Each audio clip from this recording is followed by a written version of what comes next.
এবার পহেলগাঁওয়ের নির্মম ঘটনায় সমবেদনা জানাতে গিয়ে বিতর্কের মুখে পড়েছেন অভিনেত্রী সারা আলী খান। কারণ সমবেদনা বার্তায় যুক্ত করেছেন হাসি মাখা ছবি। এখানেই শুরু হয় নেটিজেনদের বিতর্ক।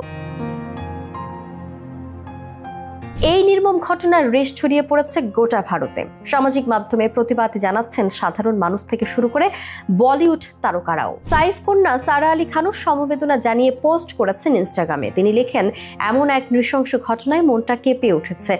কাশ্মীর তো পৃথিবীর স্বর্গ, সেখানে এমন বর্বরতা কল্পনাতীত। আমি শান্তি চাই, চাই বিচার। কিন্তু এই বক্তব্যের সাথে নিজের কাশ্মীর ভ্রমণের একটি পুরনো ছবি পোস্ট করায় সামাজিক মাধ্যমে তীব্র সমালোচনার মুখে পড়েন সারা। ক্ষোভে ফেটে পড়েন নেটিজেনরা। কেউ মন্তব্য করেন, এত বড় একটা ট্র্যাজেডির সঙ্গে নিজের হাসি মাখা ছবি দেওয়া কতটা অপ্রাসঙ্গিক। আরও কেউ কটাক্ষ করে লেখেন, এটা সংবেদনশীলতার চূড়ান্ত অভাব। মঙ্গলবার জম্মু ও কাশ্মীরের অনন্তনাগ জেলার পহেলগাঁওয়ের বৈশরণ উপত্যকায় ঘটে গেল এক ভয়াবহ জঙ্গি হামলা।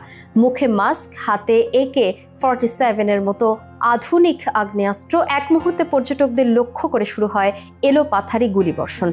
প্রাণ হারিয়েছেন অন্তত 26 জন নিরীহ মানুষ। গোয়েন্দা সূত্রে জানা গেছে, হামলাকারীদের সংখ্যা ছিল 5 থেকে 6 জন। তবে এখন পর্যন্ত এই সমালোচনার কোনো উত্তর দেননি সারা আলী খান।